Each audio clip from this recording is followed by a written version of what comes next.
Bueno, buenas tardes. Bienvenidos a una charla más del ciclo Potencialmente, organizado por la Municipalidad de Rosario y el Polo Tecnológico de Rosario. Y bueno, el título de la charla es Relevamiento fotográfico con drones. Bueno, hago espere que voy a bajar el volumen de YouTube porque me confunde, perdón. Ahí está. Voy a arrancar con una pequeña introducción. Soy Ignacio de la Armenina y junto con Ivonne Almirón trabajamos en Texo, que es una cooperativa de desarrollo de software y tecnología. Bueno, la idea de la charla es comentarle un poco nuestra experiencia en el mapeo con drones. Les cuento cómo surgió el área. Hace cerca de 5 años surgió la iniciativa del área de innovación, de investigación, desarrollo e innovación, y la idea fue fabricar drones a medida y ofrecer servicios de mapeo. Con respecto a la fabricación de drones a medida, la idea es, bueno, fabricar drones con respecto, es decir, teniendo en cuenta las necesidades del cliente, los requerimientos del cliente.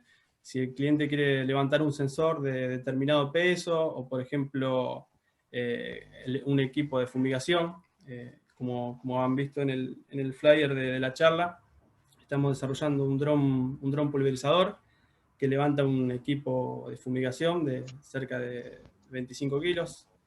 Y bueno, la charla se va a abocar más que nada a la otra parte, que es el servicio de mapeo que ofrecemos a diferentes municipios de la zona y empresas. Bueno, con respecto al mapeo, ¿cómo surge? ¿Por qué últimamente se está escuchando tanto el tema de drones en este sentido? Bueno, un dron es básicamente un aparato volador que lleva un sensor y va recolectando información, va recolectando en este caso fotografías. Esa información es útil para una empresa, para un proyecto en particular, por ejemplo. Es decir, esa información que va recolectando, ahora les voy a comentar, pero es precisa y georreferenciada y te permite hacer mediciones de volumen, de distancias, por ejemplo. Bueno, la técnica, les comento un poco la técnica de fotogrametría, que es la que viene a agregar valor al vuelo del dron. La fotogrametría es una técnica que junta una secuencia de imágenes, va teniendo una secuencia de imágenes, las convierte en una representación en 2 o 3 dimensiones. Y esta representación que genera con esta secuencia de imágenes, acá pueden ver en la foto de abajo, se ven todas las fotos que fue sacando, todas las imágenes que fue capturando el dron, y con esa secuencia de imágenes puede generar información de espacio, de volumen, por ejemplo, informaciones de alturas, sin utilizar otro tipo de sensor. Es decir, no es que hace falta un láser o otro tipo de sensor. Solamente con una cámara RGB común de un dron, de un típico dron, por ejemplo, de un Phantom puede ser, uno puede generar estos modelos.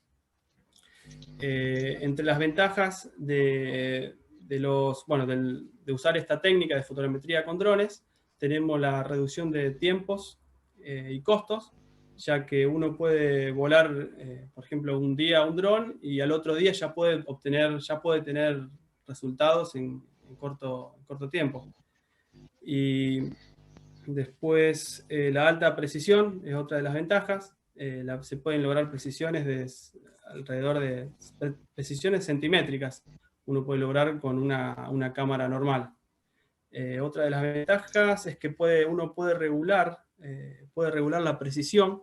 No es que la precisión sea ya una característica del sensor, definida del sensor, sino que uno puede regular la precisión cambiando la altura del dron, cambiando, por ejemplo, el solapamiento de las imágenes.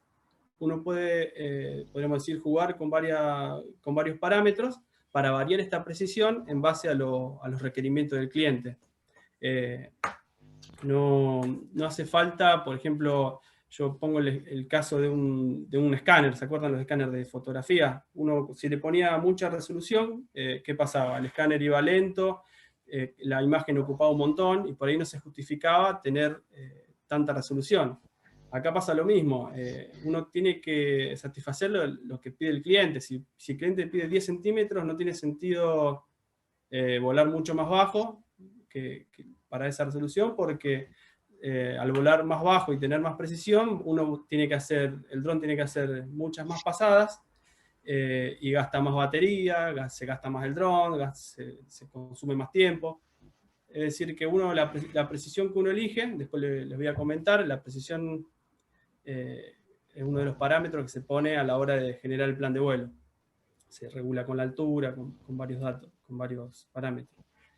Bueno, entonces, resumiendo, hay que poner la precisión justa, la precisión que hace falta, no más que eso. Y bueno, el último punto, múltiples resultados, se refiere a que con un vuelo de un dron uno puede generar muchos resultados. Por ejemplo, un modelo de elevación, estos resultados los genera el software de procesamiento. Uno puede generar un ortomosaico, que el ortomosaico es una gran foto. A ver si estaba acá, no. Es una gran foto ortorrectificada. ¿Qué quiere decir esto? Que si uno saca una sola foto, ¿qué pasa?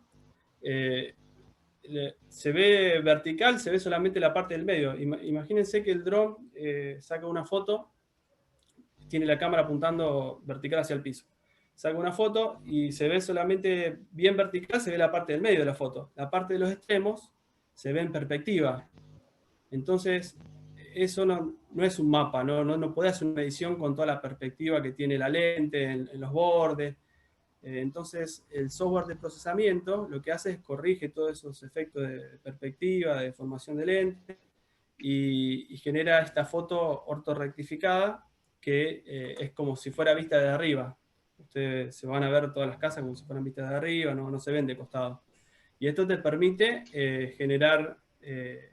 hacer mediciones, y hacer mediciones es algo que le interesa mucho a la industria, para las operaciones, para todas las actividades. Es muy importante que sea medible el resultado, que sea medible, porque si no es medible no tiene sentido. Seguimos. Bueno, en la charla vamos a comentar, bueno, le va a comentar un poco sobre los tipos de trabajo, las aplicaciones en la industria, los equipos utilizados, y después le va a comentar también algo sobre los componentes que tiene un dron.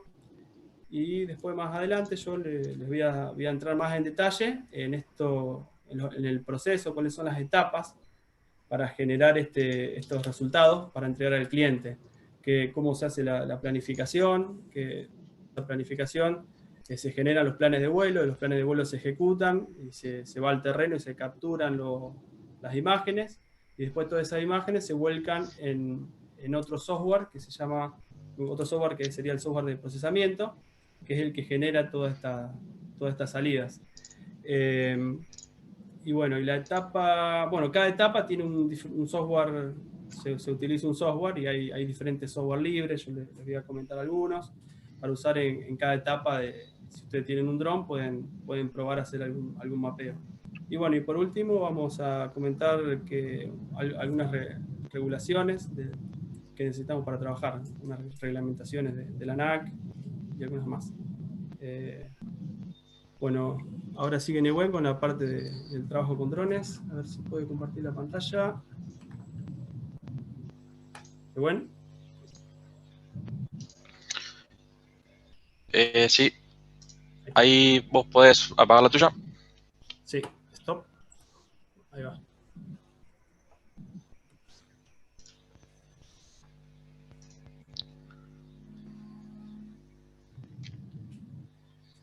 Ahí se está viendo. Sí. Sí. Bueno, hola a todos. Mi nombre es Nehuen Almirón, compañero de trabajo de Ignacio.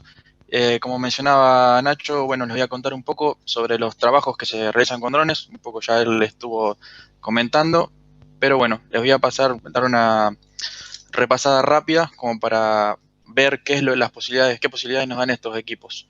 Y luego les voy a comentar un poco qué equipos se utilizan y los componentes que hay en todos los equipos.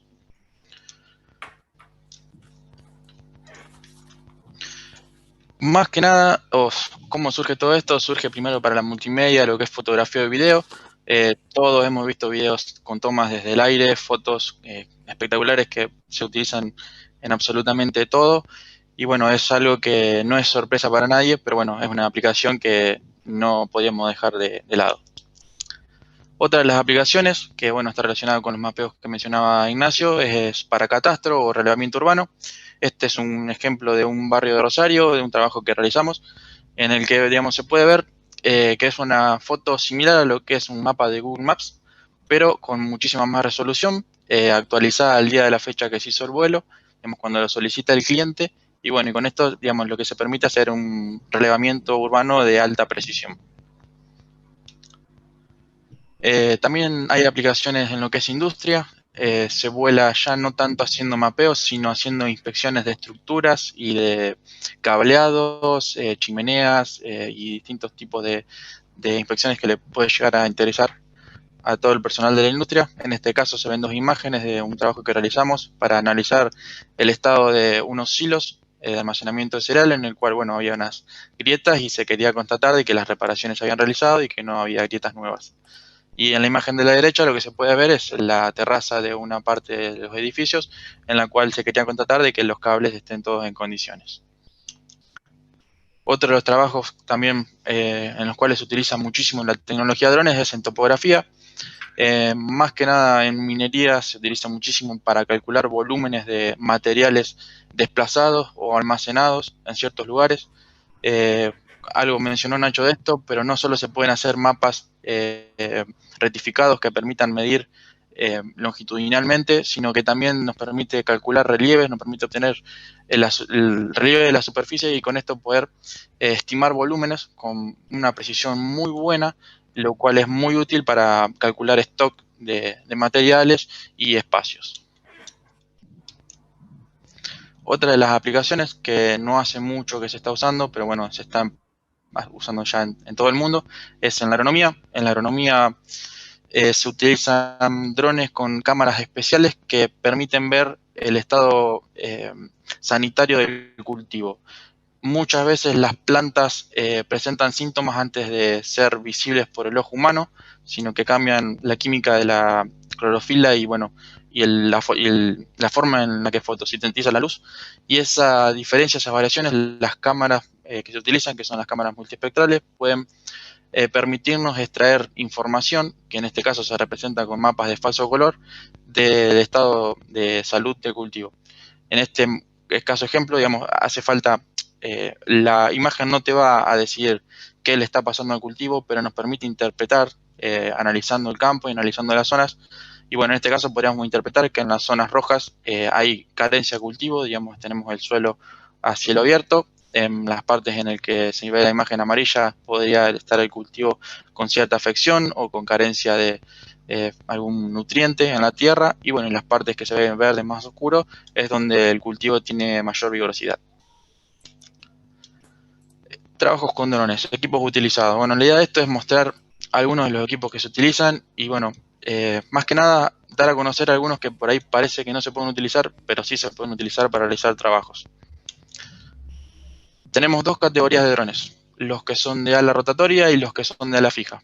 Los de ala rotatoria son los más conocidos, los que todo el mundo llama dron. Básicamente funcionan como un helicóptero y el más común es el que tiene 4 rotores, o sea, el cuadricóptero. Y el ala fija, en este caso es un avión de tipo ala delta, pero podría ser un avión con forma de avión convencional. Los de ala rotatoria, vamos a mencionar algunos modelos de marcas conocidas y algunas no tanto. Bueno, los que es de DJI, tenemos el Mavic Air, es un dron que se utiliza muchísimo para multimedia, pero con las aplicaciones y el software correcto, Nacho después más adelante le va a explicar, se pueden llegar a hacer mapeos y se pueden llegar a modelar en 3D superficies y edificios. Tenemos el Mavic Pro, también un dron muy conocido, se utiliza también para multimedia. Igual que el Mavic Air, se puede utilizar para realizar mapeos. De hecho, nosotros hemos realizado pruebas y han salido muy bien. El Phantom es el icono de los drones, es uno de los que primero se empezó a ver y también se utiliza para multimedia.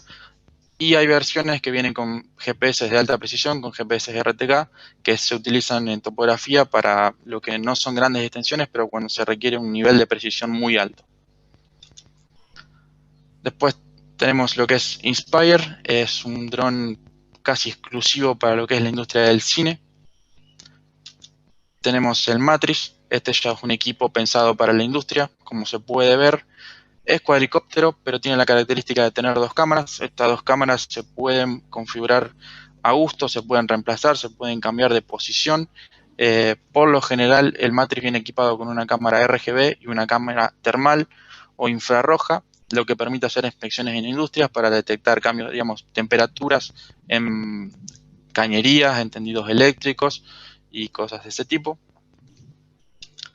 Después tenemos el Parrot Anafi, es un dron que no es tan conocido, pero una de las características que tiene y que me llama bastante la atención es que permite fotografiar hacia abajo y hacia arriba.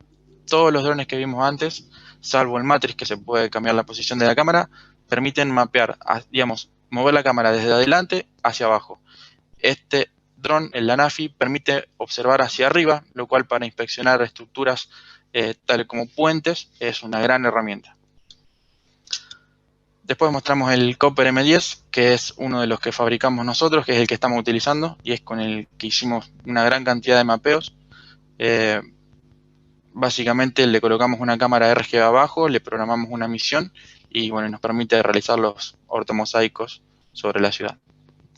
Y después una categoría que no es muy conocida, pero se está usando mucho, son los de freestyle. Son drones que, a diferencia de todos los anteriores, no poseen la inteligencia como para hacer planes de vuelo con precisión, no poseen, en la mayoría de los casos no poseen GPS, pero pueden volar muy rápido, pueden alcanzar y superar velocidades de 150 km por hora, y mucha gente le pone cámaras de tipo GoPro, cámaras de acción, y pueden realizar tomas siguiendo vehículos, deportistas y demás. Otros drones que se están usando mucho también son los Cinewhoops, que el mismo funcionamiento que el anterior, no poseen inteligencia, sino que son drones 100% manuales. Se les coloca también una GoPro, pero a diferencia de los de freestyle o de carreras, que es como lo conoce la mayoría de la gente, son para volar en interiores o hacer tomas lentas cerca de la gente. Ya pasamos a la categoría de ala fija. En lo que es ala fija, uno de los drones más conocidos es el Eevee de Zenfly. La última versión creo que es el Eevee X, que es de color negro con líneas amarillas. Es un dron un poquito más grande que el que estamos viendo ahora. Se lo puede configurar con distintas cámaras. Permite trabajar en lo que es el agro. Se utiliza mucho en topografía para realizar mapeos de grandes extensiones. Es un equipo que anda muy bien, a diferencia del cuadricóptero. El cuadricóptero no puede despegar verticalmente, por lo que hay que largarlo al aire con una secuencia de inicio. Básicamente el dron lo que hace es acelerar los motores una vez que el piloto se lo indica y uno no tiene que hacer nada más que lanzarlo al aire. Una vez que uno lo lanza al aire, el dron empieza a volar en espiral hasta alcanzar la altura a la cual se quiere hacer el mapeo y realiza el vuelo y vuelve al lugar de donde se lo despegó. En este caso el Eevee, cuando llega a la posición, llega a muy baja altura, apaga el motor y cae de panza sobre el cultivo o la tierra. El Wintra One es otra de las alas fijas que se están utilizando. Se diferencia con el Eevee por poseer dos rotores. Es un equipo que, así como lo ven en la imagen, está en posición de despegue. Tiene la capacidad de despegar verticalmente y aterrizar verticalmente, lo que lo hace muy hábil para cuando uno se encuentra, por ejemplo, en la ciudad. Todos los drones de tipo avión se utilizan más que nada en lo que es campo, donde hay grandes extensiones, donde uno tiene espacio para despegar y aterrizar. Bueno, el Wintra One se puede utilizar tanto en lugares donde amplios o en lugares cerrados.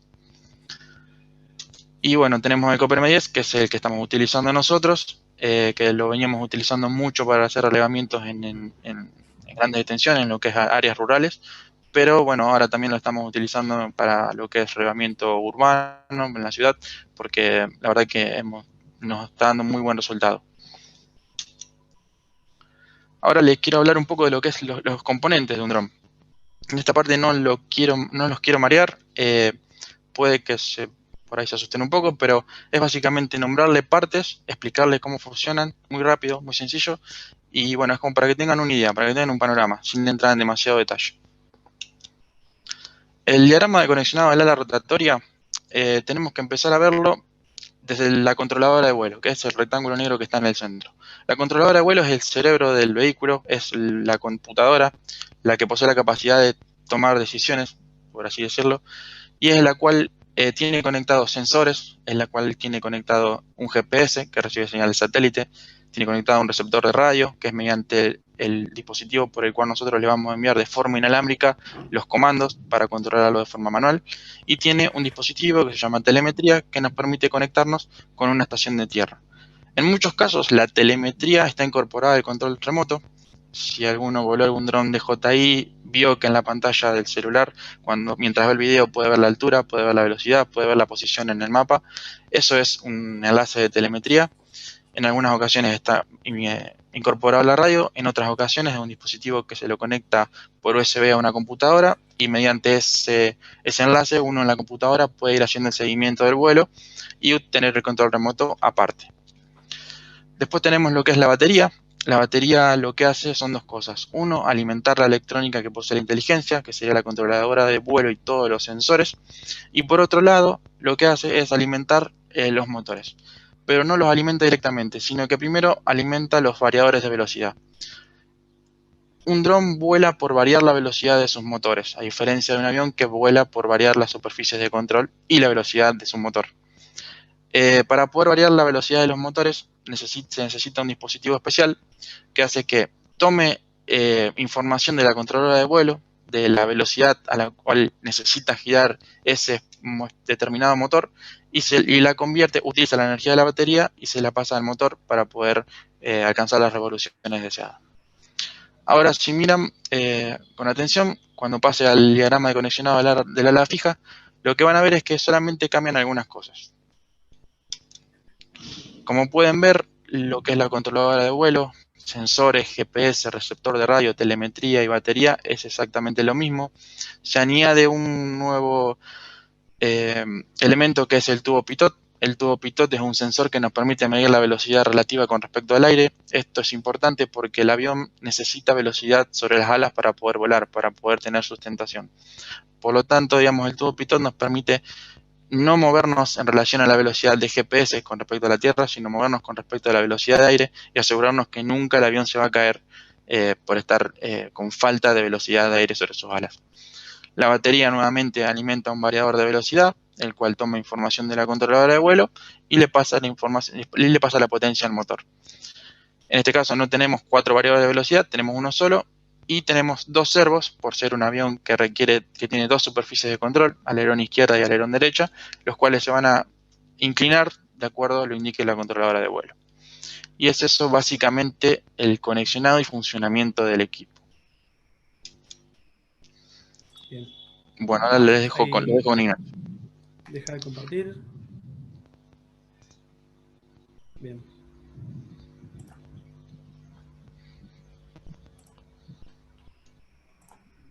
Bien, ahí se ve.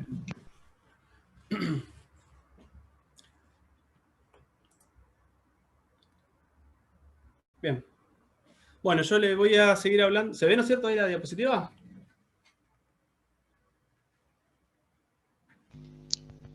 Sí. ¿No? Ahora Ahí sí. está. Ahí está. Bueno, yo le voy a seguir hablando del procesamiento de cuáles son las etapas para generar esta información que es útil para el cliente. Desde la planificación, la captura y el procesamiento. La planificación, por ejemplo, se utiliza un... Ah, espera que se ve... Ahí se ve mal. Ah, estoy compartiendo otra pantalla. A ver qué pasa ahí. Perdón, a ver. Un segundito. No, espera.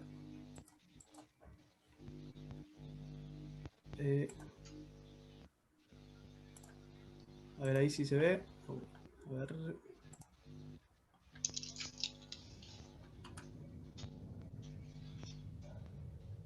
Ahí está, ahora sí. Se debería ver. A ver ahí. Bien. Bueno, bueno, entonces, vamos a retomar con el flujo de trabajo. La planificación es la primera etapa y se realiza en la oficina. Bueno, voy a preferir que ya se realice en la oficina para después, para que después uno cuando hace la captura en el terreno, ya tenga el plan de vuelo generado. O a lo sumo hacer alguna corrección si ve algún obstáculo, pero la idea es que ya la planificación ya esté hecha en la oficina en base a los requerimientos del cliente. Con el resultado de la planificación es un conjunto de planes de vuelo. Estos planes de vuelo después se van a ejecutar en la segunda etapa, en el terreno, y el resultado de la segunda etapa van a ser justamente un conjunto de imágenes georreferenciadas que después van a hacer el ingreso para la tercera etapa, que se van a utilizar en el software de procesamiento, que bueno, esta etapa también es en la oficina.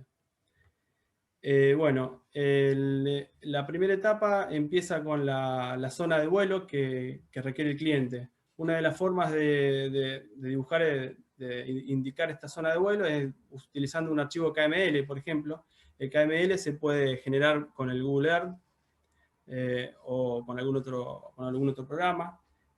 Acá se ve, ustedes pueden ver en rojo que el cliente, por ejemplo, nos pidió volar esa zona.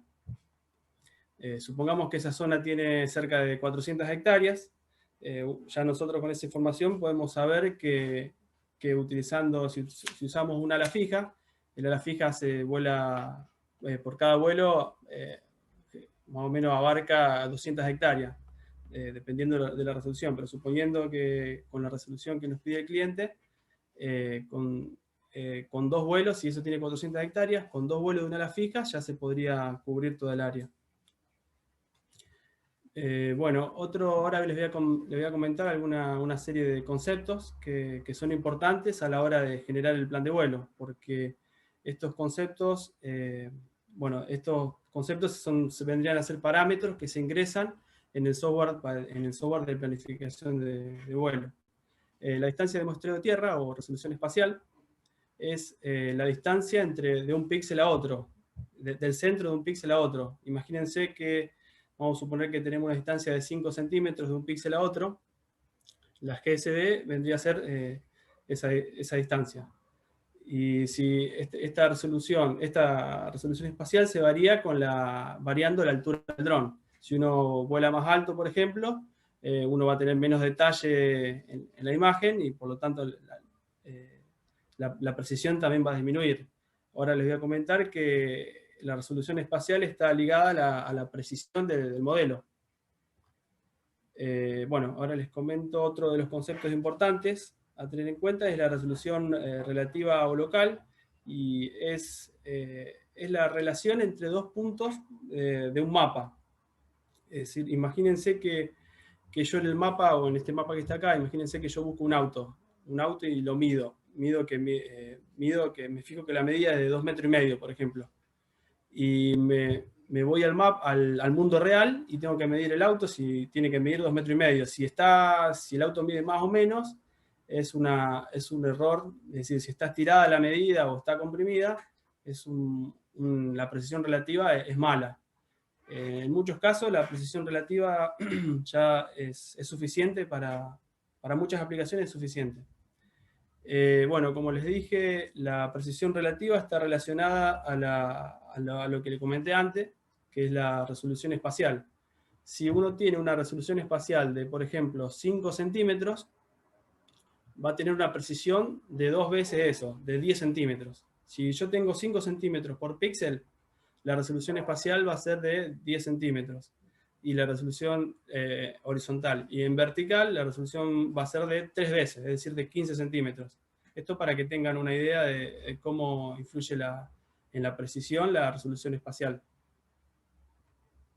Bueno, y la la precisión absoluta es la medida en que un punto, imagínense que yo tengo un punto, una esquina del mapa, es la medida en que se corresponde en el mundo real. Es decir, si yo vuelo hoy y lo comparo con un vuelo del año pasado, en ese caso me hace falta tener una buena resolución absoluta, porque si no, ese punto va a estar desfasado. Una resolución absoluta es importante cuando uno necesita comparar con otros datos georreferenciados. Cuando uno, vamos a tomar un ejemplo, por ejemplo, acá en la imagen de la derecha, se ve, imagínense que tenemos dibujado una calle en algún sistema, en AutoCAD, que está georreferenciada. Si uno la quiere comparar con un resultado del dron, con una imagen del dron, es importante que la resolución absoluta sea buena, porque si no se va a ver desfasado. Pero en el caso de la izquierda, por ejemplo, que estamos haciendo una medición de volumen, la precisión absoluta no es necesaria. Con la precisión relativa ya está. ¿Por qué le digo eso? Le digo esto porque para mejorar la precisión absoluta es necesario utilizar puntos de control. Después le voy a comentar un poquito más adelante. Pero para algunos problemas, entonces, con la precisión relativa ya es suficiente. Bueno, ahora otro de los conceptos importantes es el solapamiento. ¿Qué es el solapamiento? El solapamiento es el porcentaje que se repite de una imagen en otra. Por ejemplo, si se solapa la mitad, es un solapamiento del 50%. ¿Por qué es importante esto? Porque son datos que se ingresan en el software de planificación de vuelo. Está el solapamiento frontal, que es el solapamiento a medida que el dron va avanzando por una misma línea. Imagínense que el dron va avanzando, va sacando fotos, y el solapamiento frontal es a medida que avanza por una misma línea. Después está el solapamiento lateral, que es el solapamiento entre dos pasadas. El dron va haciendo una especie de serpentina, como se ve en la imagen, y el dron va, saca foto, y cuando vuelve, esa foto se tiene que solapar con la otra foto. ¿Por qué se tiene que solapar? Porque, después le voy a comentar, para el software de procesamiento es importante que haya muchos puntos en común, porque con esos puntos en común después el software genera el modelo. Bueno, el solapamiento, bueno, otra cosa a tener en cuenta es que al aumentar el solapamiento lateral, el tiempo de vuelo se va a ver afectado. Uno si tiene un solapamiento lateral, imagínense, del 60% y después lo aumenta al 70%, las pasadas van a estar más cerquita, entonces se van a comprimir y el dron va a volar más, va a tener mejor resolución, pero va a tardar más, el vuelo va a demorar más, va a gastar más batería, y por ahí no se justifica. Así que tienen que ver con respecto a la resolución, tienen que ver la resolución que te pide el cliente. Bien. Acá, como les comenté antes, el solapamiento, bueno, que es importante para el software de procesamiento para generar el modelo, porque utiliza los puntos en común entre las imágenes para generar esa representación en dos y tres dimensiones. Bueno, acá tener en cuenta con respecto al solapamiento es que, bueno, uno puede aumentar el solapamiento, va a mejorar la precisión, pero también van a aumentar la cantidad de imágenes. El número de imágenes, al aumentar el solapamiento, va a ser mayor, y por lo tanto el tiempo de procesamiento también es proporcional al número de imágenes. Entonces el tiempo de procesamiento se va a ver afectado, va a ser mayor. Bueno, entonces tenemos con respecto a la planificación.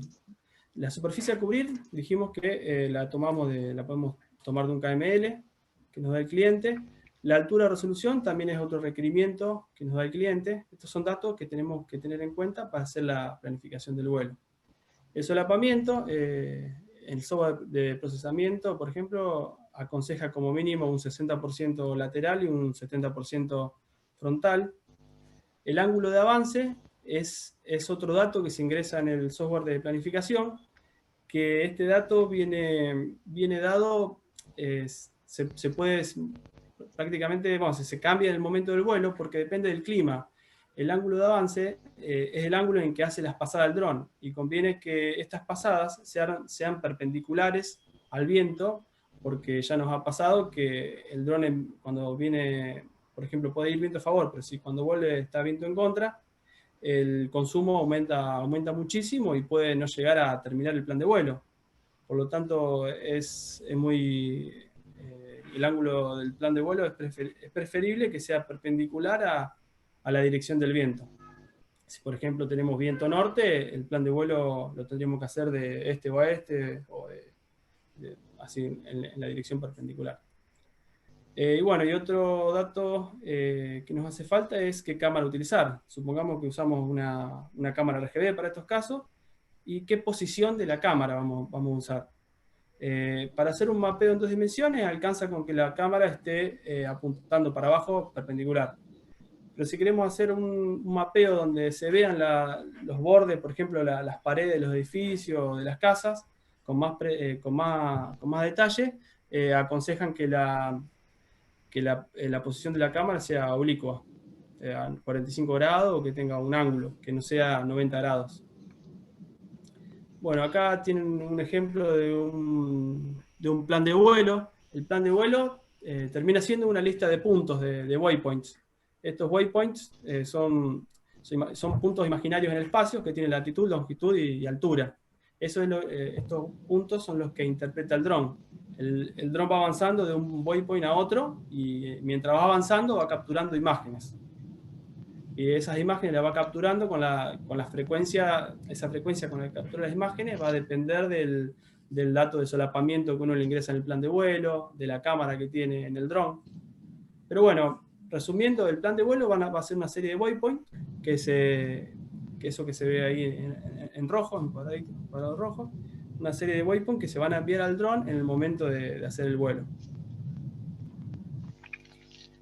Acá les muestro unos ejemplos de planificación, de software de planificación. Tenemos para usar, por ejemplo, si tienen algún dron DJI, pueden probar el PIX 4D Capture, PIX 4D Capture, el Drone Deploy. Esos son software gratis, o por lo menos gratis se puede hacer el plan de vuelo. Después ambos software tienen su plataforma en la nube y te permite procesar imágenes, y ahí te cobran por hectárea, cada uno tiene su modelo de negocio. Pero bueno, el Litchi es pago. Estos son algunos, para tirarle algunos nombres. El Kuron Control se usa para Mission Plan, estos tres que están acá abajo, para otro tipo de drones que usan ArduPilot, que es otro software que corre en otra controladora de vuelo. Bueno, acá les muestro un ejemplo del P4D Capture. Ahí se ve, en verde se ve un plan de vuelo. A la izquierda se ve la altura y todos los datos que se pueden ingresar. Ahí no se ven, pero bueno, hay otras ventanitas que uno va ingresando el solapamiento y otras opciones para hacer el vuelo. Ahí está el botón Start, y ahí se hace una serie de chequeos, se envía el plan de vuelo al dron y el dron ejecuta el plan de vuelo. Bueno, acá la grilla doble es otra de las opciones que tiene muchas aplicaciones para hacer el plan de vuelo. Para el caso, esto es útil para el caso de los modelos en 3 dimensiones. Si uno quiere hacer un ortomosaico en 2 dimensiones, con una sola pasada alcanza. Pero pero para mejorar, para tener más tomas, uno puede hacer otra pasada de manera perpendicular, y de esa manera uno tiene tomas de otros ángulos y va a mejorar la precisión en 3 dimensiones. El Mission Maker es otro software del plan de vuelo. Lo puse para que vean los datos que se ingresan. Ahí a la derecha se ve el hatch angle, que es el ángulo ese que les comenté, que va a depender del viento que hay en ese momento.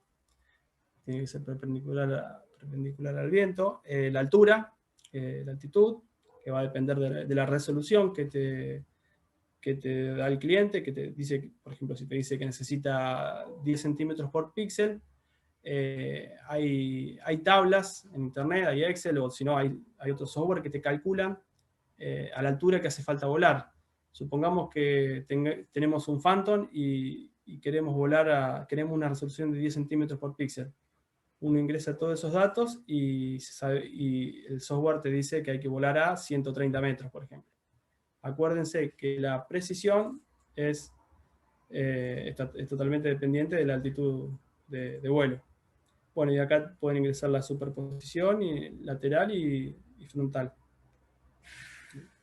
Bueno, el Mission Planner, que es otro software de planificación de vuelo, pero bueno, lo puse para que vean otro más, pero son similares, son todos similares. Hay que ingresar la altura, el solapamiento de las imágenes, hay que dibujar el área donde hace falta hacer el vuelo. Y bueno, Drone Deploy, este es otro que, bueno, este está bueno porque te permite hacer el plan de vuelo en la plataforma que tiene online y después se sincroniza con la aplicación del celular o mobile y uno puede hacer el plan de vuelo, es decir, hace el plan de vuelo en la casa y lo sincroniza después. Bueno, la segunda etapa es la etapa de captura. Una vez que esta etapa se ejecuta en el terreno, una vez que uno tiene los planes de vuelo, va al lugar y bueno, ejecuta esta etapa y la salida de esta etapa va a ser el conjunto de imágenes georreferenciadas. Bueno, en esta etapa hay que tener en cuenta que puede haber obstáculos. Uno cuando va al lugar puede haber una antena que no tuvo en cuenta en el momento o cuando el cliente nos habló, y en ese caso lo que hay que hacer es o volar un poquito más alto en la zona de la antena. Por ejemplo, si vamos a volar a 100 metros, podemos volar en la zona de la antena a 120 metros, no va a afectar mucho a la resolución, o en último caso va a afectar en esa partecita de la resolución. Pero bueno, uno puede volar un poco más alto, o si no, modifica el plan de vuelo para esquivar esa zona, esa antena. Uno puede modificar el plan de vuelo. Bueno, la telemetría bueno, se utiliza para el seguimiento. Todos los drones envían información de telemetría en el vuelo. Y por este enlace generalmente también se envía el plan de vuelo. Antes de hacer el vuelo, uno envía todos los waypoints que le comenté, se envían al dron y después uno ejecuta el plan de vuelo y el dron va enviando continuamente los datos de batería, de posición, de ángulo, va enviando muchos datos que nos permiten hacer el seguimiento del dron. Nos ha pasado que, bueno, depende del enlace del dron, pero nos ha pasado que a veces hemos perdido telemetría. Si el dron se va a 2 o 3 kilómetros, perdés a veces telemetría o se pone atrás un obstáculo. Y bueno, hay que rezar para que vuelva a aparecer en el mapita. No, pero generalmente 2 o 3 kilómetros la mayoría de los drones llegan bien. Bueno, el procesamiento es la última etapa. Esta etapa se hace en la oficina. Se ejecuta en la oficina, es decir, uno después de la captura. Bueno, algo importante que me faltó en la captura es que hay que revisar, antes de volver del campo, salir del terreno, revisar que en la memoria que todos los vuelos se hayan capturado bien las imágenes, es decir, que estén todas las imágenes. Porque una vez que uno está en la oficina, muchas veces ha pasado que alguna imagen faltó o hubo algún problema por algo y uno no se dio cuenta y tiene que volver al otro día a hacerla. Así que es conveniente hacer la revisión de las imágenes. Bueno, seguimos con la etapa de procesamiento. La etapa de procesamiento dijimos que es tomar todas esas imágenes que genera el dron en la etapa de captura y generar todo eso, el software, generar todas las salidas que le van a ser útiles al cliente. Para eso tenemos dos alternativas. Una es utilizar software que corra en hardware local, y la otra es utilizar directamente un software que corra en la nube. Ambas tienen ventajas. Que corra local tiene la ventaja de que, bueno, te da muchas más opciones en el procesamiento. Uno puede modificar tiene más opciones para modificar, que en la nube solamente uno sube la foto y ya tiene el resultado, ¿no? Tarda una cantidad de horas, pero el resultado lo tenés.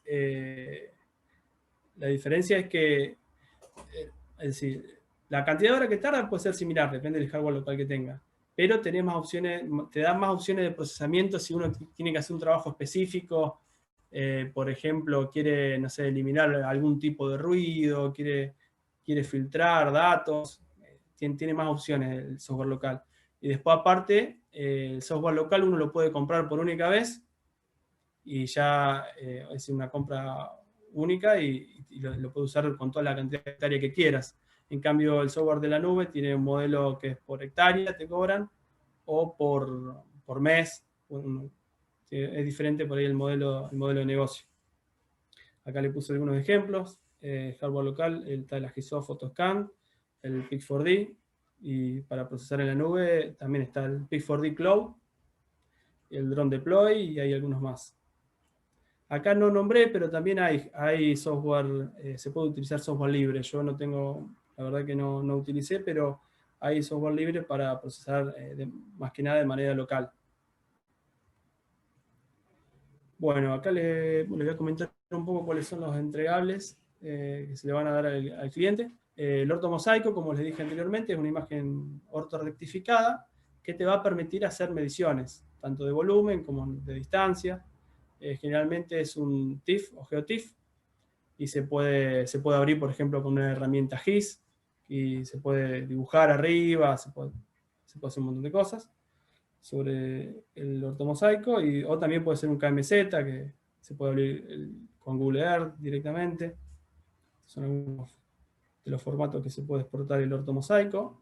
Después está el modelo de elevación, el modelo de superficie, o también está el modelo digital de terreno, todos son similares. Acá en este caso, cada píxel representa una altura. Ahí pueden ver, cada color representa, el color rojo representa lo más alto y el azul lo más bajo. Uno puede ver las diferentes alturas para, por ejemplo, en un campo quiere ver algún relieve, por dónde se va el agua, algún problema así de terrazas. Es una aplicación que se me ocurrió ahora, pero hay un montón de aplicaciones que se pueden hacer con el tema de relieve. Bueno, acuérdense que esto es solamente con cámaras RGB, no es que estamos usando para esto una cámara, un láser u otra cosa. Por eso es económico, porque estamos utilizando un dron convencional, un dron común. Bueno, y las curvas de nivel es otra manera de representar el relieve, donde cada curva es un vector que representa una altura. Imagínense, hay una que a la altura de 10 metros, 30 metros, 50 metros, y bueno, es otra forma de representar las alturas. Y también tiene diferentes aplicaciones para ver también el relieve, por dónde se va el agua, tiene varias aplicaciones. Bueno, otro de los entregables es el modelo 3D. El modelo 3D es el que, bueno, es un modelo en 3 dimensiones, donde generalmente se aplican las texturas de la foto para dar un aspecto más realista. Se puede ver esto en el Sketchfab, por ejemplo, que es una página web para compartir, para ver y compartir modelos 3D. Bueno, y ahora les comento un poquito sobre los puntos de control, que básicamente sirven para mejorar la precisión tanto relativa como absoluta. Los puntos de control se toman, ¿qué son los puntos de control? Primero, son marcas que uno hace en el piso, la cantidad de marcas que uno hace va a depender de la cantidad de superficie a cubrir. Estas marcas pueden ser por ejemplo, con pintura, con polvo, con lonas, dependiendo de la superficie. O se pueden usar marcas, por ejemplo, una esquina, marcas que uno ya tiene esas coordenadas. Imagínense que yo tengo un poste ahí, el segundo poste, yo ya sé que ya le tomé las coordenadas con un GPS y ya sé que tiene tal coordenada. Puedo usarlo ese. La idea es que esa marca se vea después en la foto del dron. Entonces uno hace la correspondencia entre la marca y la foto, entre las coordenadas de la marca y la foto del dron. Uno en esa marca lo que hace es, con un GPS de precisión, toma la coordenada y después en el software de procesamiento se ingresa esa coordenada y el software corrige todo el modelo. Y el resultado es un modelo con más precisión. Bueno, ahora le comento una plataforma de visualización que estamos desarrollando. Le hago un comentario breve que se llama Copica. En esta plataforma se permiten ver estos ortomosaicos que le comenté, modelos de elevación, fotos, es decir, diferentes capturas hechas con drones. Se pueden visualizar en los mapas, hacer anotaciones georreferenciadas, compartir con el cliente un mapa. Por ejemplo, si hicimos hoy un vuelo de un dron, se puede compartir con esta plataforma directamente con el cliente y que el cliente haga anotaciones en tal coordenada, vio tal cosa, para decir un ejemplo. y también va a permitir la comparación de históricos de diferentes vuelos. La idea es que bueno, se vean en diferentes capas, diferentes vuelos, diferentes vuelos, diferentes anotaciones, diferentes datos georreferenciados. Es decir, básicamente sirve para la visualización de datos georreferenciados y también para el análisis de datos. Estamos haciendo pruebas para procesar, por ejemplo, en el caso de fotos térmicas, reconocer fallas en paneles solares, que de esta manera poder georreferenciar esas fallas y que queden marcadas en el mapa. Es decir, esas fallas que sean reconocerlas con técnicas de Machine Learning, de Deep Learning.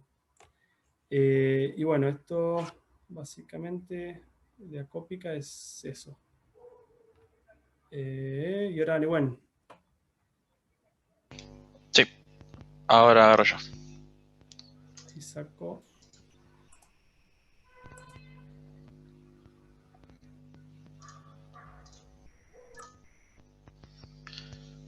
Bueno, ahora les voy a comentar una parte que es un poco más aburrida de lo que estuvo comentando Nacho, pero es muy importante tener en cuenta en el marco legal en el que nos encontramos en Argentina para poder operar, digamos, legalmente, como corresponde. Lo que le voy a comentar es básicamente ir mencionando los pasos de forma resumida que uno necesita hacer para obtener todos los trámites y las licencias correspondientes.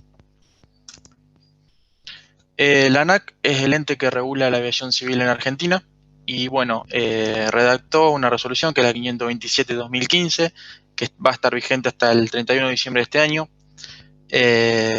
Iba a estar vigente hasta julio, pero bueno, con el tema del COVID se pospuso la nueva resolución que aguarda hasta fin de año.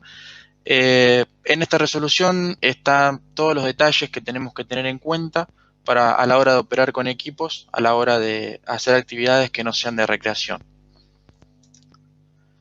Pasos a seguir para poder operar un equipo, para poder hacer mapeos de manera legal, es registrar el BANT. El BANT sería el vehículo aéreo no tripulado, obtener una licencia, contratar un seguro para el equipo de daños contra terceros, tener un certificado de operador de BANT y tener en cuenta la ley de protección de datos personales. Ahora voy a ir hablando un poco de cada uno de estos ítems. Registro de BANT. Lo primero que hay que hacer es crear una cuenta en el CAT. El CAT es el Casillero Aeronáutico Digital. Ustedes ingresan, se crean una cuenta, ahí mismo pueden iniciar el trámite del registro. Lo que tienen que hacer es completar un formulario de registro de aeronave en donde van a poner algunas características del equipo, donde van a poner datos suyos. Van a tener que pagar un arancel del trámite.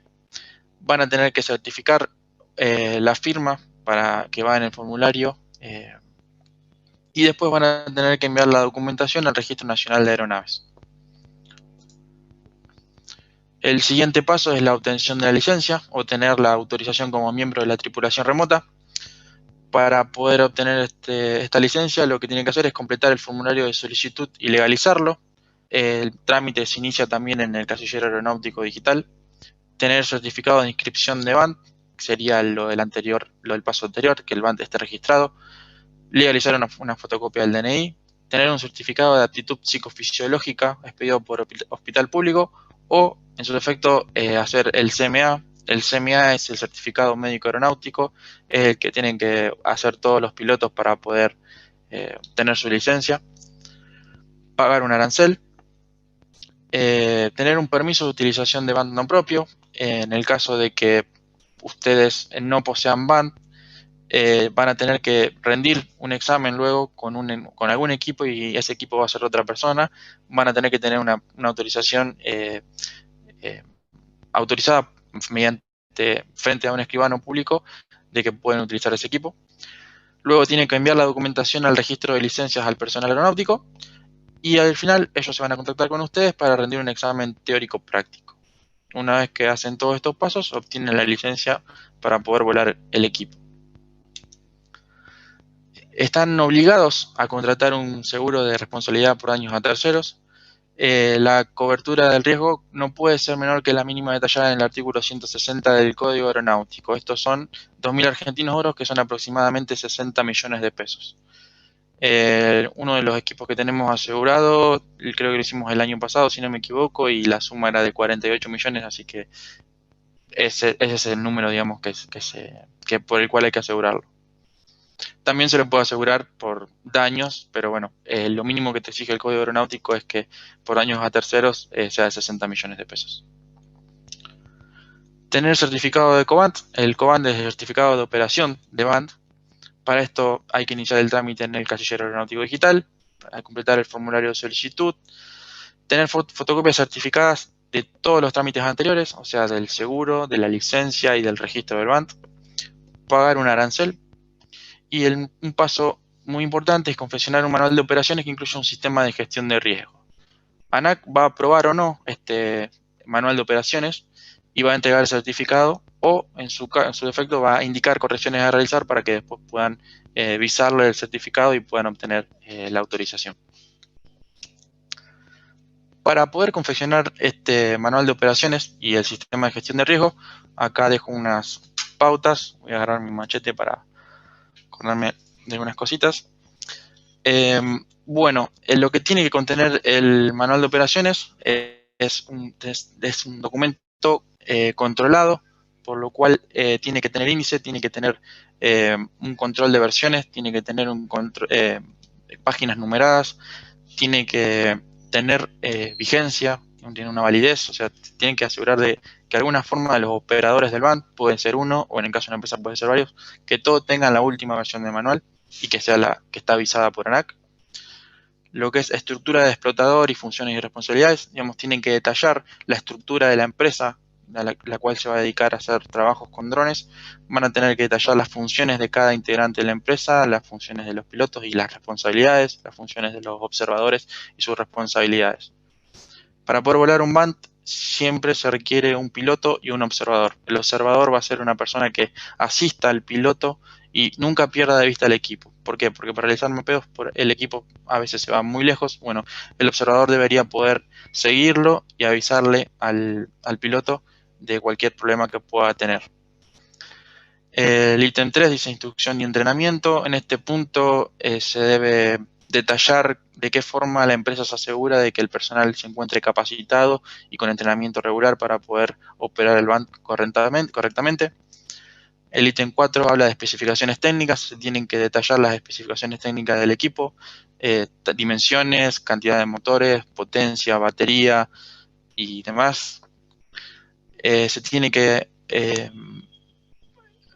escribir el mantenimiento que se le va a hacer el BAND, ver dónde se lo va a almacenar, en qué forma se va a tratar las baterías, cómo se lo va a transportar hasta el sitio de trabajo. El ítem 6 habla de la supervisión de las operaciones. En este punto tienen que poner todos los procedimientos que ustedes van a realizar, desde todo lo que estuvo hablando Nacho, desde la confección del plan de vuelo en la oficina, los pasos que se hacen antes de levantar el equipo, chequeos de batería, chequeo de que los tornillos estén ajustados, chequeo de que la cámara tenga batería, de que la cámara tenga espacio en la memoria, de que no esté sucia la lente y demás procedimientos que crean oportunos. Ustedes lo tienen que detallar antes, durante y después de la operación. O sea, son todos los procedimientos que van a realizar. En el ítem 7 tienen que poner las performances de los bands y sistemas utilizados, alcance de radio, alcance de telemetría, formas en las que se van a comunicar con el observador, si son pilotos. El sistema de gestión de riesgo, ustedes deberían poder identificar qué a los riesgos cuáles se van a ver sometidos y de qué forma los mitigarían. Tienen que detallar, por ejemplo, si van a volar más allá del alcance visual, tendrían que ver cómo hacer el seguimiento del equipo, cómo actuar si tienen pérdida de telemetría o pérdida de radio. ¿Qué pasa si el equipo se cae? ¿Qué pasa si el equipo manifiesta un bajón de batería? Por dar un ejemplo. Y tienen que detallar las autorizaciones especiales o dispensas normativas que van a solicitar. Las autorizaciones especiales son las que se ven en pantalla en este momento. Son 9. está numerada del 1 al 8 porque la 1 se divide en A y B. Básicamente son las cosas que no se pueden hacer, que no están permitidas, pero que ustedes podrían llegar a hacer si lo solicitan a ANAC en este manual de operaciones, si ponen los procedimientos que van a realizar, que van a tener en cuenta, los cuidados que van a tener a la hora de operar. ANAC en este caso podría analizar esa situación y darles una dispensa, una excepción a ustedes para que puedan operar en estas condiciones. Las voy a leer. Una es volar dentro de espacios aéreos controlados, corredores visuales y helicorredores. O sea, con un dron no podríamos volar donde vuelan aviones civiles, pero si solicitamos el permiso podríamos hacerlo. Hay que pedir además una autorización especial, más adelante hablo de eso. Volar dentro de áreas sensibles al ruido, sendas de aproximación o de despegue de aeródromos, zonas prohibidas, restringidas y o peligrosas que se hayan definido como tales. Volar a más de 122 metros de altura. No se puede volar a más de 122 metros de altura en espacio aéreo no controlado. No se puede volar a más de 43 metros de altura debajo de un espacio aéreo controlado. Por ejemplo, en la ciudad de Rosario, si nos encontramos cerca del aeropuerto, en un radio de 5 kilómetros, no podemos volar a más de 43 metros. Tenemos que solicitar un permiso especial para poder hacerlo.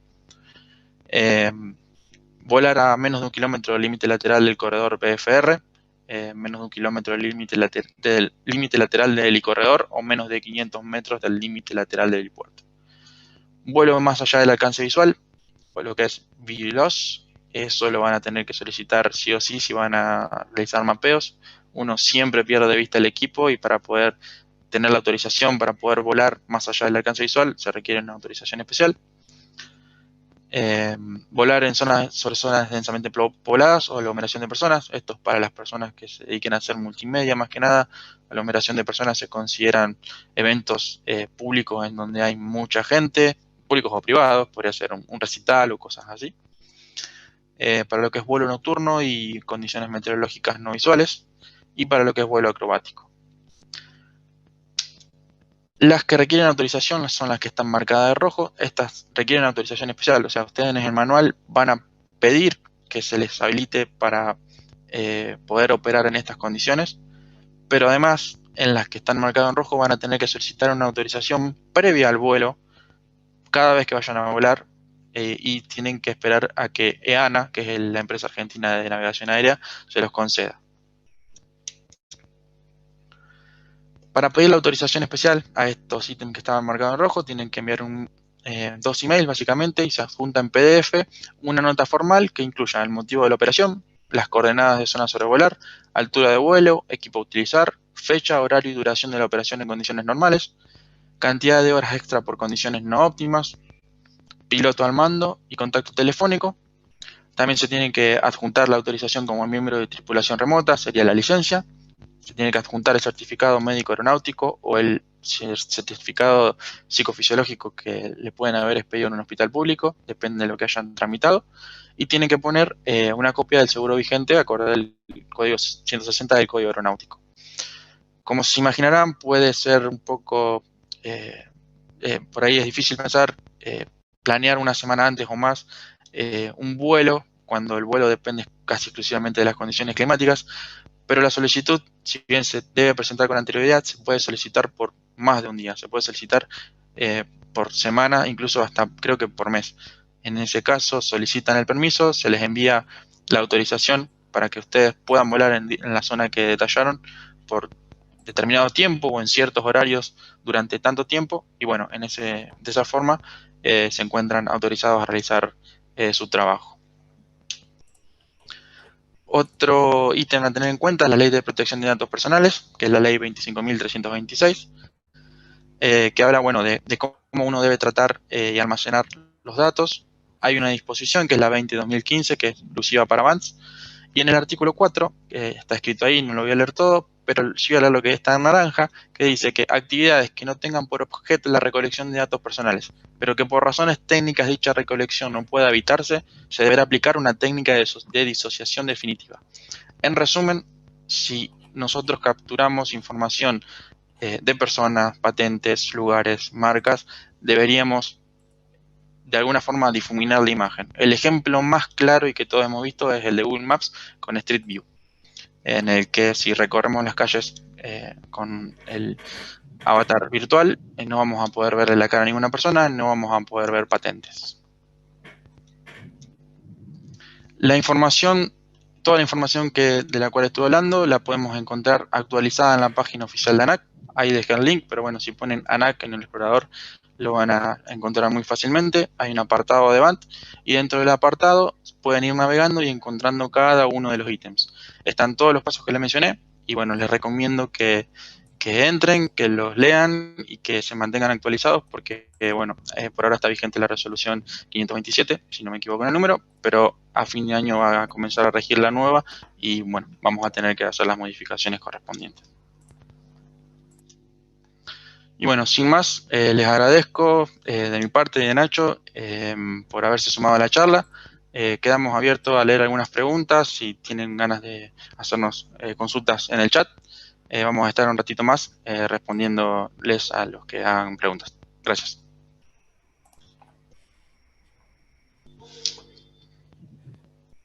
Bien, yo hoy estuve leyendo una pregunta que pregunta Teresa de la Vela. Cuando volás y querés mapear un cerro, por ejemplo, ¿cómo regulás la altura? Ahí, Sí. en ese caso, nosotros la verdad nunca hicimos mapeos en montaña, pero leyendo lo que vi es que si varía mucho la altura, es conveniente hacer varios planes de vuelo.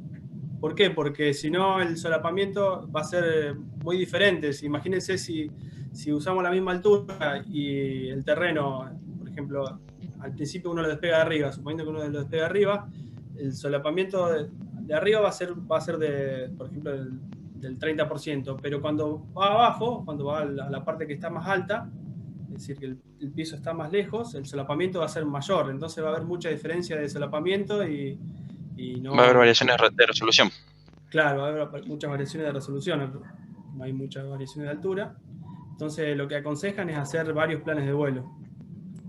Sí, en ese caso se pueden hacer varios planes de vuelo, haciendo como curvas de nivel Claro, aproximadas, o volar claro, con algún dron que posea un sensor que mida la altura. Se podría volar con altura relativa con respecto al suelo. Se podría utilizar un láser como para tener, por ejemplo, no sé, volar a 60 metros con respecto a la montaña en todo el tiempo y a medida que se vaya completando el plan de vuelo, el equipo se va a mantener siempre a 60 metros del suelo, independientemente de la altura de GPS o barométrica. claro, esa es otra. Equiparlo con un láser para que siga el terreno. Exacto. ¿Hay alguna otra? Precio aproximado del seguro que se necesita para volar. Bueno, eso calculo que depende de la aseguradora. Creo que puede andar en los 6.000 pesos, dependiendo del equipo también, dependiendo del seguro que contrates, puede estar cerca de los 6.000 pesos por bimestre, o sea, cada 2 meses 6.000 pesos.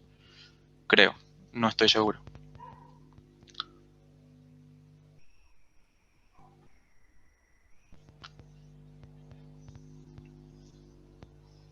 ¿Dónde se puede, Nicolás pregunta, ¿dónde se puede obtener un ejemplo del MOE, del manual de operaciones?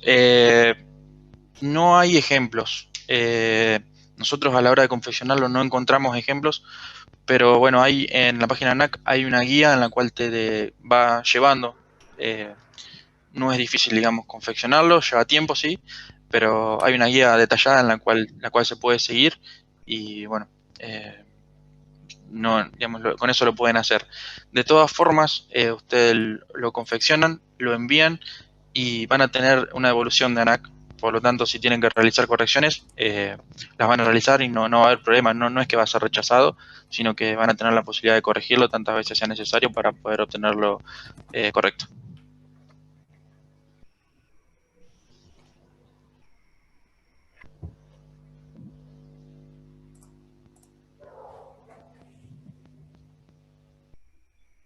Bien. Nacho ahí dice, si Drone Deploy tiene la Si Drone opción de Deploy tiene la volar. opción. No, la verdad que Sí. no tengo esa información. No sé.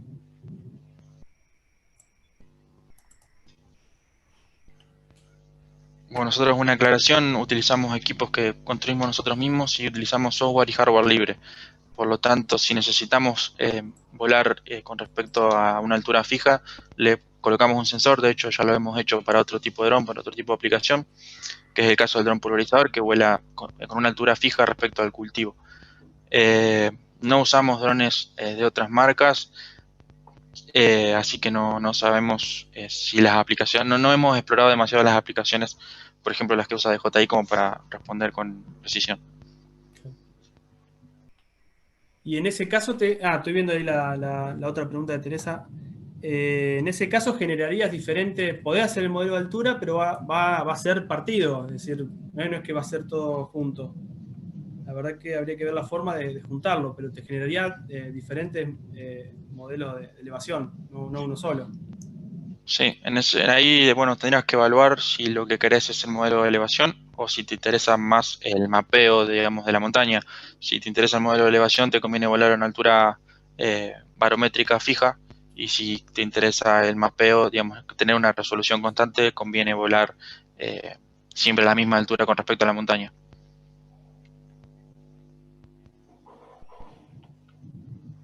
Nicolás Volcato pregunta si en este momento de pandemia se puede rendir el examen. Yo estoy esperando justo ahora que me manden cómo rendir el examen. La semana pasada envié toda la documentación y bueno, estoy esperando. En teoría se podría rendir, aún no sé cómo. Los trámites que mencioné, todos se envían la documentación, eh, corregime Nacho si me equivoco, pero se envían sobre a Buenos Aires, al edificio de ANAC.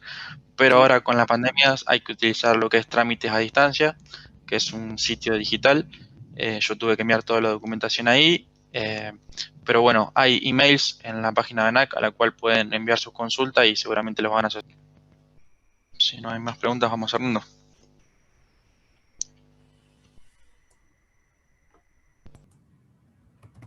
Sergio Gamberoni pregunta, los drones que fabricamos, si se pueden ver, si hay una página.